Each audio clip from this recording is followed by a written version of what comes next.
ஓம் சாந்தி, ஓம் சாந்தி, ஓம் சாந்தி. நாம் தொடர்ச்சியாக பாக்கிய விதாதாவிலிருந்து ஒவ்வொரு மூத்த ராஜயோகிகள், ராஜயோகினிகள், ஆதிரத்தினங்கள் தன்னுடைய அனுபவத்தினை தொடர்ச்சியாக நாம் பார்த்து கொண்டு வருகின்றோம். அந்த வகையில இன்றைக்கு நாம் பார்க்கக்கூடிய மூத்த ஆதி ரத்தினம் பிரம்மகுமாரி தாதி மனோகர் இந்திரா அவர்களை பற்றி அவர்கள் சொல்கின்றார். மம்மாவுடன் எனக்கு எப்படி அனுபவம் ஆனது அதை பற்றி நம்மிடம் பகிர்ந்து கொள்ளப் போகின்றார் இன்றைக்கு ஸ்பெஷலாக. தாதி மனோகர் இந்திரா இந்த யக்னத்தினுடைய வரலை அழகாக கதையாக சொல்வதுண்டு. இவரை போல யாருமே இந்த யக்னத்தினுடைய வரலாறு சொல்லவே முடியாது, இன்று அளவும் கூட சரி. அவ்வளவு அழகாக, ஒரு பிழை இல்லாமல் அழகா பேசுவார் தாதி மனோகர் இந்திரா. அவருடைய விசேஷம் அதான். இவர்கள் 18/9/2008 தன்னுடைய பூத உடலை விடுத்தார். நம்ம ஏற்கனவே பிரம்மா பாபாவுடன் எப்படி அனுபவம் ஆனது, எப்படி சேவை செய்தார் அப்படின்று நாம் ஏற்கனவே பார்த்திருக்கின்றோம். அதன் கூடவே அவர் தாதி மனோகர் இந்திரா அவர்கள் எப்படி எனக்கு மம்மாவுடன் அனுபவம் ஆனது எப்படி அப்படி என்று இப்பொழுது நம்மிடம் பகிர்ந்து கொள்ள போகிறார். கவனமாக கேளுங்கள். கேட்டு தாதி மனோகர் இந்திரா அவர்களை போல நானும் மாற வேண்டும் அப்படின்று ஒரு வைராக்கியத்தை நீங்கள் உருவாக்கி கொள்ளுங்கள். போகலாமா? தாதி மனோகர் இந்திரா அவர்கள் மம்மாவை பற்றி நம்மிடம் சொல்கின்றார். இது என்னுடைய சௌபாக்கியம். காரணம், பிரம்மா பாபாவுடைய வீடும் மம்மாவுடைய வீடும் எங்கள் வீட்டிற்கு பக்கத்தில் இருந்ததால் நாங்கள் லௌகீகத்திலும் சரி பாபாவுடைய வீட்டிற்கு செல்வதும் வருவதுமாக இருந்தோம் அப்படின்னு சொல்கின்றார். முதல் முறையாக மம்மா சத் சங்கத்திற்கு வந்த பொழுது அவர் பாபாவையும் சரி பாபா மம்மாவையும் நான் பார்த்தேன். அப்பொழுது அவர்களுக்கு என்ன அனுபவம் ஆனது என்று தெரியவில்லை. மம்மாவிற்கு தோன்றியது இவரே எனது உண்மையான அலௌகிக தந்தை அப்படின்று. பாபாவிற்கு தோன்றியது இதுவே எனது வாரிசு குழந்தை அப்படி என்று. இதுதான் எனது ஸ்தூலமான மற்றும் சூட்சமமான பொக்கிஷங்களுக்கு மாலிக்கான குழந்தை அப்படி என்று. அந்த நாள் முதலாகவே மம்மா ஞானத்தில் முன்னேறி கொண்டிருந்தார் அப்படி என்று தாதி மனோகர் இந்திரா அவர்கள் நம்மிடம் முதன்முறையாக பகிர்ந்து கொள்கின்றார் நம்மிடம். அது மட்டுமா, மம்மாவுடைய ரூபம் சரி, மம்மாவுடைய நடை, மம்மாவுடைய உடை, மம்மாவுடைய பாவனை, மம்மாவுடைய சிந்தனை, மம்மாவுடைய தோற்றம் எல்லாம் மாறிவிட்டது இந்த யக்னத்திற்கு வந்த பிறகு. லௌகீகத்தில் ஒருவரிடம் ஏதேனும் ஒரு கலை இருந்தால் அந்த கலை அலௌகிகத்தில் வந்தவுடனே அது வளர்ச்சி அடையும். அந்த கலையே அந்த நபரை முன்னேற்றி விடுகின்றது. அதனால் மம்மா அவர்கள் ஹார்மோனியம், சித்தார் மிகவும் நன்றாக வாசிப்பார். அழகான ஒரு அனுபவத்தை நம்மிடம் பகிர்ந்து கொள்ள போகிறார். அது என்ன அனுபவம் கேட்கலாமா? ஒரு முறை மம்மாவே தன்னுடைய அனுபவத்தை ஒரு பாடலாக இயற்றி பாடினார்.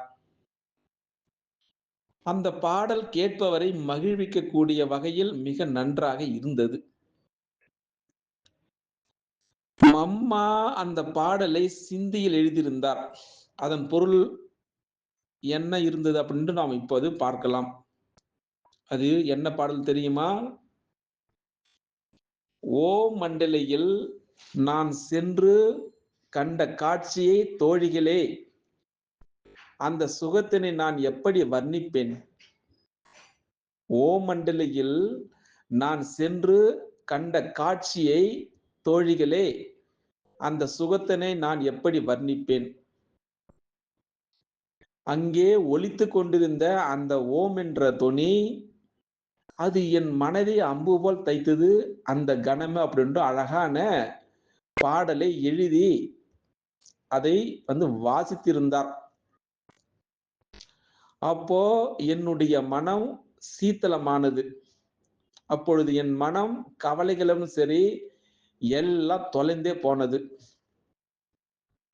அதற்கு பிறகு பாபா தினமும் ஒரு பாடல் இயற்றி தர, அதனை மம்மா இசையமைத்து நம்முடைய சத் சங்கத்தில் பாட துவங்கியே கொண்டிருந்தார். அப்பொழுது கீதையினுடைய ஞானமும் சரி, மம்மாவுடைய பாடல் கேட்டு அந்த மதுர இசையால் எப்படி தெரியுமா இருந்தது, நாளுக்கு நாள் சத்சங்கத்திற்கு வருபவர்களுடைய எண்ணிக்கை அதிகரித்துக் கொண்டே இருந்தது. அது மட்டுமா, அதில் வரக்கூடிய மாதர்களும் சரி கன்னியர்களும் சரி அதிக எண்ணிக்கையில் இருந்தார்கள். அந்த சமயத்தில் தான் திவ்ய திருஷ்டி வழங்கக்கூடிய வள்ளல் பாபா, பரந்தாமத்தில் இருக்கக்கூடிய பாபா திவ்ய திருஷ்டி தரக்கூடிய களஞ்சியத்தை அவர் தெரிந்து கொண்டே இருந்தார். ஓம் என்ற தொனி கேட்ட மந்திரத்திலேயே சில மாதர்களும் சரி சில கன்னியர்களும் சரி தியானத்தில் சென்று விட்டே ஆகினார்கள். அவ்வளவு அழகா இருக்கும் அந்த ஓம் என்ற தொனி. அது கடைசியில் அந்த அழகான அந்த தொனியை நீங்கள் கேட்கலாம். ஓம் என்ற தொனி. அவர்கள் தியானத்தில் அநேக விதமான காட்சிகளை கண்டார்கள். அங்கு இருக்கக்கூடிய மாதர்களுக்கு சொர்க்கம், ஸ்ரீ கிருஷ்ணனுடைய விளையாடுவதுமான சாட்சாத்காரம் ஏற்பட்டது. கண்கள் மூடி இருக்கும், ஆனால் அவர்கள் ஸ்ரீ கிருஷ்ணரை பார்த்து கொண்டே இருப்பார்கள். ஸ்ரீ கிருஷ்ணர் செல்ல செல்ல அவர் பின்னால் இவர்களும் சென்று கொண்டிருப்பார்கள். இந்த மாதர்கள் என்னுள் ஸ்ரீ கிருஷ்ணரை பார்த்து கொண்டிருக்கின்றார்கள், என்னை பிடிக்க வருகிறாள் என்பதை தெரிந்து கொண்டு பாபா அதன்படி படி வழியாக ஏறி மேலே தன்னுடைய அறைக்கு செல்ல ஆரம்பிப்பார். இந்த மாதர்களுடைய கண்கள் மூடியிருந்த நிலையிலும் பாபாவிற்கு பின்னாலேயே, அதாவது ஸ்ரீ கிருஷ்ணருக்கு பின்னாலேயே படியேறி சென்று கொண்டிருப்பார்கள். எவ்வளவு அதிசயமான ஒரு திவ்ய திருஷ்டி பாருங்கள். இது ஓடிக்கொண்டிருப்பார்கள். அந்த சமயத்துல தாதா லேக்ராஜனுடைய சத் சங்கத்தில் ஸ்ரீ கிருஷ்ணனுடைய சாட்சாத்காரம் ஏற்படுகிறது என்ற இந்த செய்தி ஊரெங்கும் பரவிவிட்டது. தாதா லேக்ராஜ் என்பவர் லௌகீகத்தில் வைத்த பெயர். எப்ப சிவபாபா அவருடைய உடலில் வந்தாரோ அதற்கு பிறகு பிரம்மா அப்படி என்று பெயர் வைக்கப்பட்டது. இது போல சாட்சாத்காரம் எல்லா ஊருக்கும் பரவிவிட்டது. அதை கேள்விப்பட்ட மக்கள் அதிகமாக வந்து கொண்டே இருந்தார்கள் சத்சங்கத்திற்கு. இந்த சத்சங்கத்தில் வருபவருடைய எண்ணிக்கையே கூடிக்கொண்டே போனது. சத்சங்கம் வளர வளர மம்மாவுடைய பொறுப்புகளும் அதிகமாகி போய்விட்டது. அப்போ மம்மாவுடைய லௌகிக பெயர் ராதை. அந்த சத்சங்கத்தில் ஓம் தொனி எழுப்பப்பட்டது. எனவே பாபா அவருக்கு என்ன பெயர் வைத்தார் தெரியுமா? ஓம் ராதை அப்படின்னு பெயர் வைத்தார். எப்பொழுது யாராவது ஒரு மாதரையோ ஒரு கன்னியரையோ பார்த்து எங்கே செல்கிறீர்கள் அப்படின்னு கேள்வி கேட்டால் அவர்கள் என்ன சொல்வார்கள் தெரியுமா? அவர்கள் ஓம் ராதையிடம் செல்கிறோம் அப்படின்னு சொல்கிறார்கள். ஏன் சொல்கிறீர்கள் அப்படின்னு கேட்டால், எங்களுக்கு அவர் ஓம் தொனி இசைக்க கற்பித்துக் கொண்டிருக்கின்றார், அதனுடைய அர்த்தமும் புரிய வைத்து அதிலேயே மனதை ஒருமுகமாக்கவும், அதாவது ஏகாக்கிரதான்னு சொல்லுவாங்க, மனதை ஒருமுகமாக்கவும் கற்பிக்கின்றார். அதனால்தான் நாங்கள் ஓம் ராதையிடம் செல்கிறோம் அப்படின்னு எல்லாரும் சொன்னார்கள். தன்னுடைய பங்களா உட்பட சத்சங்கத்தினுடைய முழு பொறுப்புகளையும் ஓம் ராதையிடம் பாபா ஒப்படைத்து விட்டு தன்னுடைய குடும்பத்தாருடன் காஷ்மீர் சென்று விட்டார். மம்மா சத்சங்கத்திற்கு வரும்போதெல்லாம் சத்சங்கம் நடந்து முடிந்த பிறகு ஏதாவது சேவை செய்துவிட்டு தன்னுடைய லௌகிக வீட்டிற்கு சென்று விடுவார். ஆனால் அங்கு எந்த பிரசாதமும் சாப்பிட மாட்டார், உணவும் உட்கொள்ள மாட்டார். இதனால் கர்மத்தினுடைய கணக்கு சேர்ந்து விடும் அப்படின்னு மம்மா நினைப்பதுண்டு. நாம் சேவை செய்யவில்லை, குறைகின்றோம். அதாவது யக்ஞத்தில் உணவோ பிரசாதமோ சாப்பிட்டால் அதற்கான சுமை நம்முடைய தலை மீது ஏறும். காரணம் சேவை செய்யவில்லை, அதை குறைக்கின்றோம் அப்படின்னு. அதனால் தமது வேலையில் சத்சங்கத்தில் வந்து சேவை செய்வது அதை விட்ட வேற வழியே இல்லை. அதாவது உண்பதும் பருகுவதும் அல்ல. இந்த விஷயம் பாபாவிற்கு தெரிந்தவுடன் பாபா காஷ்மீரிலிருந்து மம்மாவிற்கு ஒரு கடிதத்தை எழுதினார். குழந்தாய், நீ அங்கே இருப்பது மிகப்பெரிய சேவை. அங்கே இருப்பதால் அநேகருக்கு சேவை நடக்கும். அதனால் நீ அங்கேயே தங்க வேண்டும் அப்படின்னு கடிதத்தை எழுதினார். அங்கேயே சாப்பிட வேண்டும். அன்று முதலாக பாபாவுடைய கட்டளைப்படி மம்மாவும் அங்கே சாப்பிட ஆரம்பித்தார். இல்லை என்றால் மம்மா காலையில் வருவார், சத்சங்க செய்து முடித்து சேவைகளை செய்துவிட்டு பகலில் தன்னுடைய வீட்டிற்கு சென்று விடுவார். இது போலவே மாலையில் வந்து பிறகு இரவு சென்று விடுவார். எப்பொழுதிருந்தே மம்மா யக்ஞத்தில் தங்க ஆரம்பித்தாரோ அப்பொழுதிருந்தே மம்மாவிட நிறைய மாற்றங்கள் வர துவங்கியது. பாபா காஷ்மீரிலிருந்து மம்மா பெயரிலும் சரி, தாதி குமாரக்கா அதாவது தாதி பிரகாஷ்மணி அவர்களுடைய பெயரிலும், தாதி சந்திரமணி பெயரிலும் கடிதம் அனுப்பி கொண்டே இருந்தார். இது என்ன கடிதம்? ஞான கடிதம். இதனை படித்து தாரணை செய்து அதோடு மட்டுமல்லாமல் சத் சங்கத்திலும் சொல்லுங்கள் அப்படின்னு எழுதுவார். மம்மா அப்படியே செய்து விடுவார்.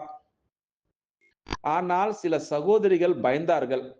காரணம், அவர்களுக்கு மம்மா தைரியமும் சரி துணிவும் ஊட்டி ஞான சொல்லு கற்றுக் கொடுத்தார். 16, 17, 18 வயதுடைய சிறிய சிறிய கன்னியர்கள், அதாவது இளம் பெண்கள் வருகின்ற கடிதங்களை படித்து சொல்லி வந்தார். கேட்பவர்கள் இவ்வளவு சிறிய சிறிய கன்னியர்கள் இவ்வளவு உயர்ந்த ஞானம் சொல்கிறார்கள் அப்படின்னு வியப்படைந்தார்கள் அவர்கள். இப்படியாக மெல்ல மெல்ல மம்மாவிடம் அளவில்லாத ஆன்மீக சக்தி நிரம்பிக் கொண்டே போனது. மம்மா சந்தலி அதாவது பீடம் அமர்வதோ அல்லது நின்று கொண்டோ எவருக்காவது திருஷ்டி வழங்கினால் அவர்களுக்கு சில சமயம் எப்படி தெரியுமா அனுபவமாகும்? ஸ்ரீ ராதையாகவும் சில சமயம் ஸ்ரீ லக்ஷ்மியாகவும் சாட்சாத்காரம் ஏற்பட்டது எதிரில் இருக்கக்கூடியவர்களுக்கு. எப்படி ஆல்மைட்டி அதாவது சர்வசக்திவன் சிவபாபா பிரம்மா மூலமாக ஸ்ரீ கிருஷ்ணனுடைய சாட்சாத்காரம் செய்வித்து எல்லோருக்கும் இவர்தான் இந்த பாபா தான், அதாவது வரக்கூடிய அதாவது சொர்க்கத்தில் நாளைய உலகில் ஸ்ரீ கிருஷ்ணன் அதாவது ஸ்ரீ நாராயணனாக ஆவார் என்பதை தெளிவுபடுத்தினாரோ, அதே போல ஓம் ராதை அவர் மூலமாக அனைவருக்கும் இவர்தான் ஸ்ரீ ராதை, இவர்தான் ஸ்ரீ லக்ஷ்மியினுடைய சாட்சாத்காரம் செய்வித்து இவர்தான் நாளைய உலகில் ஸ்ரீ ராதை அதாவது ஸ்ரீ லக்ஷ்மி ஆவார் என்பதை தெளிவுபடுத்தினார். இதன் மூலமாக இப்படியாக போக போக சில நாட்களில் மம்மாவிடம் பாலன் செய்யும் அதாவது பராமரிக்கக்கூடிய குணமும் வெளிப்பட்டு கொண்டே இருந்தது அப்படின்றோ தாதி மனோகர் இந்திரா அவர்கள் தன்னுடைய அனுபவத்தினை மம்மாவை பற்றி சொல்லிக் கொண்டிருக்கின்றார் நம்மிடம் இந்த பாக்கிய விதாதா மூலமாக. இப்படியாக அந்த சிந்து மாகாணத்தில் வியாபாரிகள் வியாபாரத்திற்காக அயல்நாடு சென்றிருந்தார்கள். ஆண்கள் அந்த சமயத்தில் ஆண்கள் வெளிநாடு சென்றிருந்த சமயத்தில் வீட்டில் இருந்த மாதர்கள் தனிமையில் இருந்த காரணத்தினால் நம்முடைய சத்சங்கத்திற்கு வர ஆரம்பித்தார்கள். சத்சங்கத்திற்கு வர வர அவர்கள் ஞானத்தை தாரணை செய்ய ஆரம்பித்தார்கள். அவர்களுடைய இல்லற வாழ்வில் நாட்டம் குறைந்து போனது. அவர்களுடைய வாழ்க்கை எளிமையாகவும் அவர்களுடைய வாழ்க்கை சிக்கனமாக மாறியது. அப்போ அந்த மாதர்கள் அணிந்திருந்த எல்லா ஆபரணங்களை எல்லாம் கலைந்து என்ன செய்தார்கள் தெரியுமா? சாதாரண ரூபத்தில் இருந்தார்கள். அப்போ அந்த வெளிநாட்டிலிருந்து திரும்பி வந்த கணவன்மார்கள் அவர்களை பார்த்து தன்னுடைய மனைவிக்கு என்ன ஆயிற்று என அவர்கள் ஆச்சரியம் அடைந்தார்கள். அவர்கள் விகாரம் தருவதில்லை. அந்த பெண்கள் ஒரு சாந்தமாகவும் மேலும் சற்று வித்தியாசமாகவும் காணப்பட்டார்களே, ஏன் அவர்கள் ஆபரணங்கள் அணியவில்லை? இப்படியாக அவருடைய கணவர்கள் யோசிக்க ஆரம்பித்தார்கள். இப்படியாக அந்தந்த வீட்டிலுடைய கணவன்மார்கள் மனைவிமார்களை அடித்து உதைத்து கொண்டே இருந்தார்கள். அப்போ அந்த சமயத்தில் மம்மா அவர்கள் அந்த இன்னலில், அதாவது அந்த பந்தனத்தில் சிக்கிக்கொண்ட மாதர்களுக்கு ஞானத்தாலும் சரி இனிய வார்த்தைகளாலும் சரி பாலனை செய்து அவர்களுக்கு தைரியத்தை அதிகப்படுத்தி அவர்களுக்கு என்ன செய்தார் தெரியுமா? சக்தியை நிரப்பிவிட்டார். அவர்கள் பொறுமை சக்தியாகவும் நிரம்பியவர்களாக ஆகிவிட்டார்கள். அதாவது பிரச்சனைகளை சமாளிக்கக்கூடிய அளவிற்கு அவர்கள் தயாராகி விட்டார்கள். இப்படியாக செய்து செய்து மம்மாவுடைய பாலனை என்பது இறுதியாக உச்சகட்டத்தில், அதாவது அந்த உன்னத நிலையை அடைந்தது. அப்பொழுது என்ன செய்தார் தெரியுமா? பாபா 8 மாதர்கள் கன்னியர்கள் கொண்ட ஒரு குழுவை நியமித்து விட்டார். அந்த 8 அந்த பெயரில் எழுதினார். பெயர் 4 தாய்மார்கள் 4 கன்னியர்கள் அப்படின்னு. அந்த 4 கன்னியாக்கள், அதாவது 4 தாய்மார்கள், அதாவது அந்த தாய்மார்கள் பெயரை நம்ம இப்பொழுது சொல்லலாம். தீதி அவர்கள், இரண்டாவது அர்ஜுனுடைய அம்மா ருக்மணி அவர்கள், ரூபன்வதி அதாவது மம்மாவுடைய மாமி, மகேந்திரா அப்படின்று 4 தாய்மார்கள். தீதி என்பவர் யாரு? மன்மோகினி தீதி அவர்கள். கன்னியாக்கள் மம்மா அவர்கள், தாதி பிரகாஷ்மணி அவர்கள், சாந்தாமணி அவர்கள், சுந்தரி சகோதரி அவர்கள். முழு சொத்தையும் அவர்கள் பெயரில் எழுதிவிட்டார். அப்படி என்று நம்முடைய ஆதிரத்தினம் தாதி இந்திரா அவர்கள் இந்த விஷயத்தை நமக்கு சொல்லிக் கொண்டிருக்கின்றார். எல்லாவற்றையும் ஒப்படைத்து விட்டார். இப்படியாக முழு சொத்தையும் அவர்களுக்கு அந்த 8 பெயரில் ஒப்படைத்து விட்டார். அப்போ அந்த குழுவில் மம்மாவுடைய பெயர் முதலிடம் பெற்றிருந்தது. அப்பொழுது சிந்துவில் சத்சங்கத்தில் வருபவர்களுக்கு அந்த தூய்மையான வாழ்வை கடப்பதனுடைய காரணமாக மிகவும் தொந்தரவு ஏற்பட்டது. காரணம் என்ன? தூய்மையினுடைய வாழ்வை. அப்பொழுது பாபா சொன்னார், சத்சங்கத்தில் வருகின்ற கன்னியர்கள் மாதர்கள் அனைவரும் மம்மாவுடைய பெயரில் தன் வீட்டிலிருந்து அனுமதி கடிதம் பெற்று வர வேண்டும் அப்படி என்று. அந்த அனுமதி கடிதத்தில் இப்படி எழுதியிருந்தது, நான் எனது மகளை, அதாவது என்னுடைய மாணவியை ஓம் மண்டலி, அதாவது மாதா, அதாவது ஓம்ராதை மாதாவிடம் ஞான அமிர்தம் பருகவும் பிறருக்கு அதை வழங்கவும் செய்வதற்காக மகிழ்ச்சியுடன் ஒப்புதல் தருகிறேன்.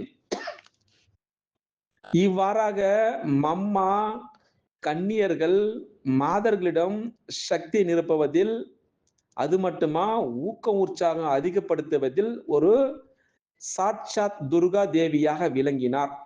எவ்வளவு அனுபவம் பாரு அந்த காலத்தில். பிறகு பாபா, அதாவது பிரம்மா பாபா காஷ்மீரிலிருந்து வந்தவுடன் ஆல்மைட்டி பாபா என்ன செய்தார் தெரியுமா? பிரம்மா உடல் மூலமாக ஞானத்தினுடைய ரகசியங்களை ஒவ்வொன்றாக திறந்தபடி முரளி சொல்வதுடன் சரி, இந்த பிரம்மாதான் முழு மனித குலத்திற்கும் பிதாமகர் என்பதை தெளிவுபடுத்திவிட்டார். இவரேதான் நாளை ஸ்ரீ கிருஷ்ணர், அதாவது ஸ்ரீ நாராயணன் ஆவார். ஓம் ராதை தான் ஜெகதம்பா சரஸ்வதி, பிரம்மாவுடைய மகள். இவரே நாளை ஸ்ரீ ராதை, அதாவது ஸ்ரீ அனுராதை லக்ஷ்மி ஆவார் அப்படின்று. அப்பொழுதிலிருந்தே அம்மாவுடைய அவர் செய்யக்கூடிய அந்த காரிய விவகாரங்களில், அவர் பேசக்கூடிய பேச்சு வார்த்தைகளில், அவர்களுடைய சிந்தனைகளில், அவர்களுடைய நியமங்களில் மிகவும் எப்படி இருந்தது? பண்பு உள்ளவராகவும், திறமை மிகுந்தவராகவும், கம்பீரமாக இருக்கும். அது மட்டுமா, மாற்றம் காணப்பட்டது. நாங்கள் மம்மா வேகமாக நடந்தது பார்த்ததே கிடையாது அப்படின்னு சொல்கின்றார். மெதுவாக நடப்பார். அவர்கள் எப்பொழுதுமே பொறுமையுடன் சரி, அவர் எப்பொழுதுமே யோகயுக்தமாகவும் சரி நடந்து செல்வார் மம்மா அவர்கள். அப்போ சில மக்களுக்கு வீட்டில் இருக்கும் பொழுதே மம்மா பாபா அவ்வப்பொழுது என்ன செய்வார் தெரியுமா? ஸ்ரீ லக்ஷ்மி ஸ்ரீ நாராயணுடைய சாட்சாத்காரம் எல்லோருக்கும் தெரிந்தது வீட்டில் இருந்தபடியே. இப்படியாக சத்சங்கத்தில் வரக்கூடிய குழந்தைகள் எல்லாரும் வந்து கொண்டே இருந்தார்கள். குழந்தைகள் சொற்பொழிவு ஆற்றவும், குழந்தைகள் ஞானத்தை சொல்லவும் சேவையில் ஈடுபட்டார்கள். இந்த ஞானத்தை கேட்பவர்களுக்கு மிகவும் நன்றாக இருந்தது. இப்படியாக கொஞ்சம் கொஞ்சமாக ஈஸ்வரிய சேவை துரிதமாக நல்ல முறையில் நடந்து கொண்டே போனது. பிறகு பாபா கராச்சியில் பெரிய பெரிய பங்களா எடுத்து அங்கு ஓம் நிவாஸ் திறந்தார். நாங்கள் அனைவரும் கராச்சியில் தங்க ஆரம்பித்தோம். அப்போ கராச்சியில் மம்மாவிற்கு யக்ன மாதா நடிப்பு ஆரம்பமாயிற்று. அந்த ஓம் நிவாசியில், அதாவது அந்த பவனில், பவனம் என்றால் பவன் என்றால் கட்டிடம் அப்படின்னு பொருள். அந்த கட்டிடத்தில் சுமார் 450 சமர்ப்பண சகோதர சகோதரிகள் தங்கியிருந்தார்கள். அந்த சமயத்தில் மாதர்கள் தனியே, கன்னியர்கள் தனியே, குமாரர்கள் தனியே, இதுபோல 4 தனித்தனியாக அந்த கட்டிடத்தில் தங்குவதற்கான வசதிகள் செய்யப்பட்டது. மம்மா கன்னியர்களுடன் தங்கினார். பாபாவினுடைய பங்களா தனியாக இருந்தது. அமிர்த வேலை முதல் இரவு வரையிலுமான எங்களுடைய தினசரி நடவடிக்கைகளுடைய அப்பொழுது எத்தனை சகோதரிகள் இருந்தார்கள்? 450 சகோதர சகோதரிகள் இருந்தார்கள். இப்படியாக போய்கொண்டிருக்கக்கூடிய வேலையில மம்மா கன்னியர்களுடன் தங்கினார். பாபாவுடைய பங்களா எப்படி இருந்தது? தனியாக இருந்தது. இது போல மம்மாவுடைய கையில் இருந்தது எல்லா நடவடிக்கைகளும், அனைத்து செயல்பாடுகளும் மம்மாவிற்கு முன்பாகவே முழுமை பெற்று முடிவுக்கு வரும். இது போல போய்கொண்டிருக்கக்கூடிய வேலையில ஒவ்வொரு விஷயத்திலும் மிக துல்லியமாக இருந்தார். அவர்களுடைய ஒவ்வொரு செயலும் சரி, அவர் செய்யக்கூடிய அந்த பழகக்கூடிய விதமும் சரி நியமப்படி இருக்கும். மம்மா நமக்கு எந்த செயலையும் சரி பாடமுறையில சொல்லி கற்பிக்கவில்லை. அவர்கள் எல்லாவற்றையும் முதலில் தானே செய்து கற்பித்தார். உதாரணத்திற்கு சொல்கின்றார், காய்கறி தானிய சுத்தம் செய்ய சேவையிலும் சரி, மம்மா அவர்கள் முதலில் தானே வந்து அமருவார். பிறகு அவரை பார்த்து அனைவரும் தானாகவே வருவார்கள். இதுபோல ஒவ்வொருவரையும் பார்த்து சேவைக்கு நீங்கள் வாருங்கள் என்று அழைக்க மாட்டார். நாங்கள் பார்த்ததில் மம்மா வார்த்தைகளால் சேவை வாங்கியதை விட செயல் மூலம் வாங்கியது அதிகம் அப்படின்றோ அம்மாவுடைய விசேஷத்தை பற்றி நம்மிடம் தாதி மனோகரேந்திரா அவர்கள் நம்மிடம் பகிர்ந்து கொண்டிருக்கின்றார். இப்படியாக போய்கொண்டிருக்கக்கூடிய வேளையில யக்னம் என்றால் என்ன, யக்னத்தினுடைய பிரசாதத்திற்கு எவ்வளவு மதிப்பு, பாபா யார், பாபா எவ்வளவு மகான், அவருக்கு எப்படி மரியாதை தர வேண்டும், இது போல எல்லா கேள்விகளையும் கேட்டு இந்த அனைத்து விதிமுறைகளையும் அம்மாவே முதலில் நடைமுறையில் நடந்து காண்பித்தார். அது மட்டுமா, கற்பித்தார். பாபாவுடைய ஒவ்வொரு அறிவுரைகளையும், பாபாவுடைய ஒவ்வொரு கட்டளைகளையும் அம்மா அவர்கள் ஒருபொழுதும் சாதாரணமாக நினைக்கவில்லை. அவர்கள் பாபாவுடைய அறிவுரைகளை, அதாவது ஈஸ்வரனுடைய அறிவுரை என்றும், ஆல்மைட்டி பாபாவுடைய அறிவுரை என்றுமே புரிந்திருப்பார். மம்மாவிற்கு பாபாவுடைய பேரில் ஒருபொழுது இம்மி அளவு கூட சந்தேகம் வந்ததில்லை. சாகார பாபாவில் எப்பொழுதும் நிராகார பாபாவைத்தான் பார்த்தார். நிராகார பாபானா யாரு? சிவபாபா, சிவன். பாபா கூறும் அனைத்தும் அம்மா அவர்கள் செய்து காண்பித்தார். அது மட்டுமா, அந்த அளவிற்கு நம்பிக்கை உரியவராகவும் சொல்லிற்கு கீழ்ப்படிபவராகவும் அம்மா விளங்கினார். பாபாவுடைய ஒவ்வொரு எண்ணமும் சரி, எப்படி தெரியுமா இருக்கும், அம்மாவிற்கு விருப்பமானதாக இருந்தது. மருத்துவர் அம்மாவிற்கு அறுவை சிகிச்சை செய்து ஆக வேண்டும். அறுவை சிகிச்சை செய்யாமல் இந்த நோய் குணமாகாது என்று சொன்னார். அப்பொழுது எதுவும் சொல்லாமல் அமைதியாக இருந்தார் அம்மா அவர்கள். பிறகு பாபாவிற்கு அறுவை சிகிச்சை செய்வதற்கான பிரேரணை கிடைக்கவில்லை என்று சொன்னார். இந்த விஷயம் பற்றி அம்மாவும் திருப்தியாகவே இருந்தார். மருத்துவர் அறுவை சிகிச்சை செய்ய வேண்டும் என்கிறார். செய்தால் நன்றாக இருக்கும் என்ற எண்ணம் ஒருபொழுது வரவில்லை. வேண்டாம், பாபாவிற்கு எந்த விருப்பமோ அதுவே எனக்கு விருப்பம். அந்த அளவிற்கு நம்பிக்கை உரியவராக இருந்தார் அம்மா அவர்கள். அம்மாவுடைய வார்த்தையே இதுதான். என்ன வார்த்தை? ஆணையிடுபவர் ஆணையினுடைய படி நடத்துகிறார். பாபா அரசர், அவர் எப்படி விரும்புகிறாரோ அப்படியே சேவகன் நடப்பான். இதுதான் அம்மாவுடைய வார்த்தை. எப்படி விருப்பமோ அப்படியே செய்யட்டும், இவை அனைத்தும் அவருடையது, எனது ஒன்றுமே இல்லை. பாபா கூறுவதை அம்மா உளமாற செய்வார். எந்த கேள்வியும் எழுப்ப மாட்டார். சந்தேகம் எதுவும் இருக்காது அவருக்கு. வேறு சிந்தனைக்கு இடமே தரமாட்டார். அந்த அளவிற்கு நம்பிக்கையும் சரி, உறுதியும் சரி பாபா மீது வைத்திருந்தார் அம்மா அவர்கள். அது போலவே பாபாவும் சரி என்ன செய்வார் தெரியுமா? அம்மாவின் மீது நம்பிக்கையும் உறுதி வைத்திருந்தார். யக்னத்தில் ஏதேனும் விஷயம் வந்தாலும் சரி, ஏதாவது செய்ய வேண்டி இருந்தாலும் சரி, குழந்தைகளுக்கு பாபா சொல்வார். என்ன சொல்வார்? அம்மாவுடைய கருத்து என்னவென்று கேட்டு வாருங்கள் அப்படின்னு. அம்மாவுடைய ஆலோசனைக்கு பிறகு நான் எனது ஆலோசனை தருகிறேன் அப்படின்னு.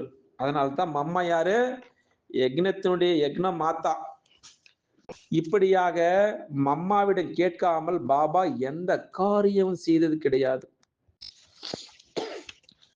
வீட்டில் ஒரு தாய் தன் குழந்தைகளுடைய அனைத்து விஷயங்களிலும் கவனம் வைப்பது போலவே அம்மாவும் சரி, யக்னத்தினுடைய அதாவது உறுப்பினர்களுடைய செயல்முறை, அவர்களுடைய உடல் ரீதியான, அவர்களுடைய மனோ ரீதியான, அவர்களுடைய குடும்ப வாழ்க்கை, அவர்களுடைய ஆத்மீக அந்த வாழ்க்கையினுடைய முன்னேற்றத்திற்காக ஒவ்வொரு விஷயத்திலும் கவனம் செலுத்தி வந்தார். பாருங்கள், சச்சரவுக்கெல்லாம் சமாதானம் செய்தார். அன்பு செல்லம் கொடுத்து வளர்த்து வந்தார். மம்மா அவர்கள் யக்னத்தினுடைய ஒவ்வொருவருடைய உள்ளத்துல இடம் பிடித்திருந்தார்.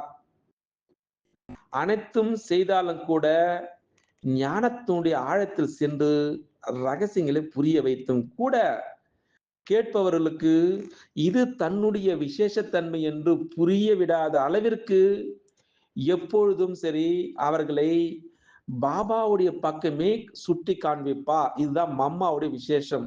இது நான் என்னுடைய சொந்த கருத்து இல்லை அப்படின்னு ஒரு பாபாவுடைய பக்கமே அனைவரது கவனத்தையும் திருப்பினார் மம்மா அவர்கள்.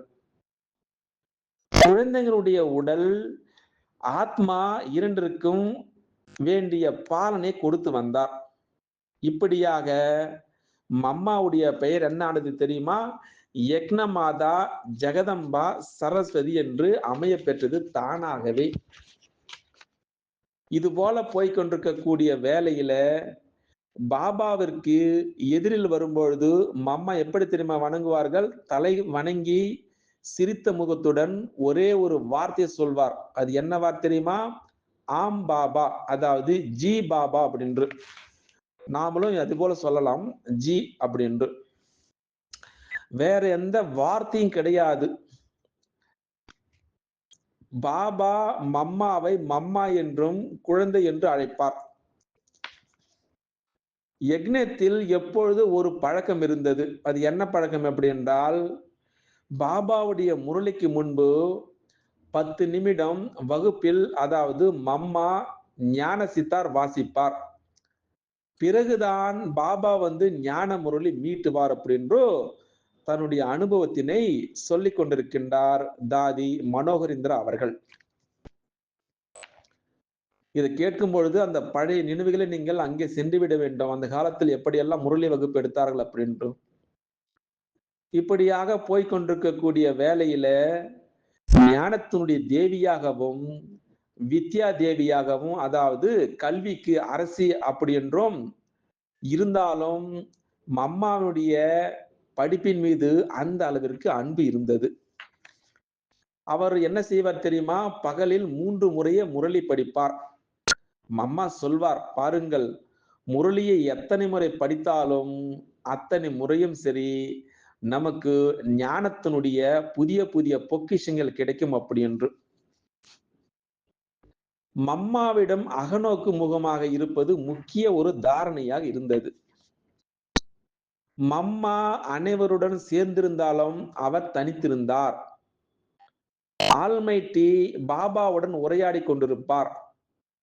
மம்மா என்ன செய்வார் தெரியுமா? அவருடைய புருஷார்த்தம், மம்மா அமிர்த வேளையில் 2 மணிக்கு எழுந்து தனது அறையில், அதாவது நாற்காலில் அமர்ந்து ஏகாந்தத்தில் பாபாவை நினைத்து கொண்டிருப்பார். பிறகு பகலில் செயல்களில் ஈடுபட்டிருந்தாலும் ஞான சிந்தனையில் மூழ்கியிருப்பார்.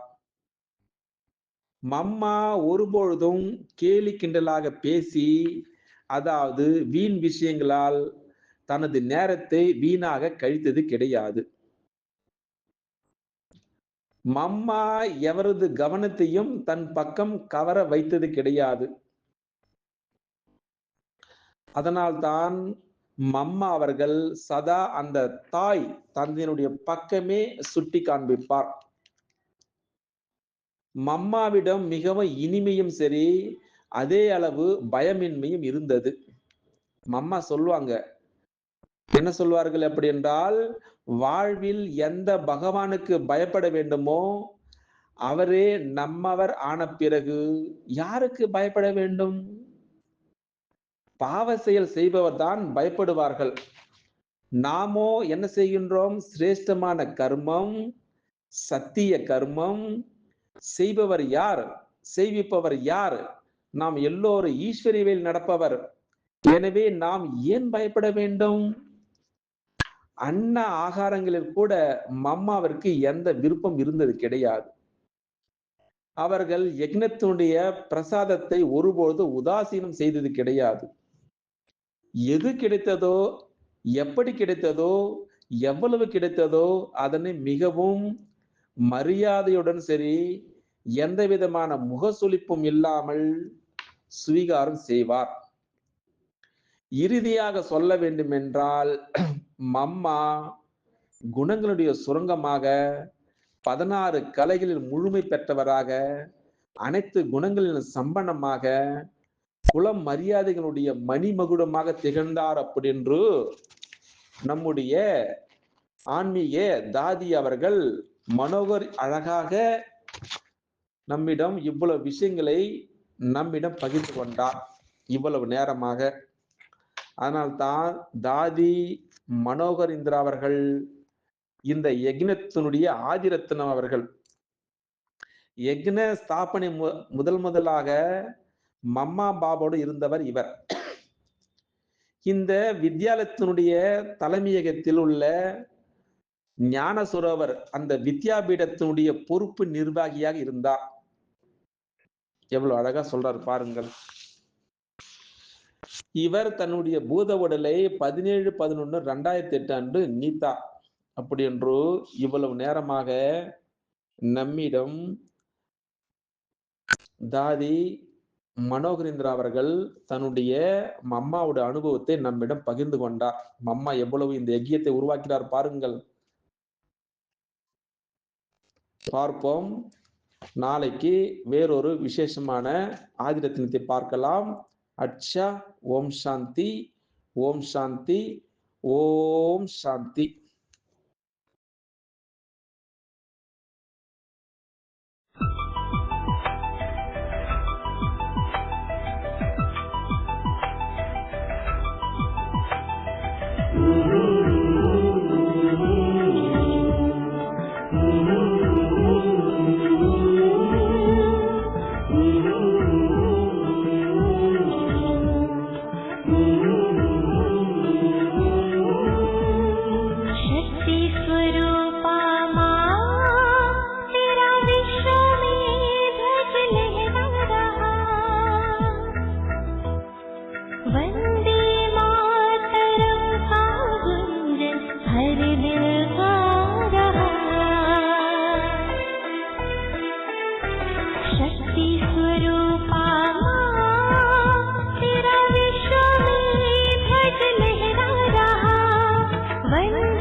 ஓம் சாந்தி, ஓம் சாந்தி, ஓம் சாந்தி. நாம் தொடர்ச்சியாக பாக்கிய விதாதாவிலிருந்து ஒவ்வொரு மூத்த ராஜயோகிகள், ராஜயோகினிகள், ஆதிரத்தினங்கள் தன்னுடைய அனுபவத்தினை தொடர்ச்சியாக நாம் பார்த்து கொண்டு வருகின்றோம். அந்த வகையில இன்றைக்கு நாம் பார்க்கக்கூடிய மூத்த ஆதி ரத்தினம் பிரம்மகுமாரி தாதி மனோகர் இந்திரா அவர்களை பற்றி அவர்கள் சொல்கின்றார். மம்மாவுடன் எனக்கு எப்படி அனுபவம் ஆனது அதை பற்றி நம்மிடம் பகிர்ந்து கொள்ளப் போகின்றார் இன்றைக்கு ஸ்பெஷலாக.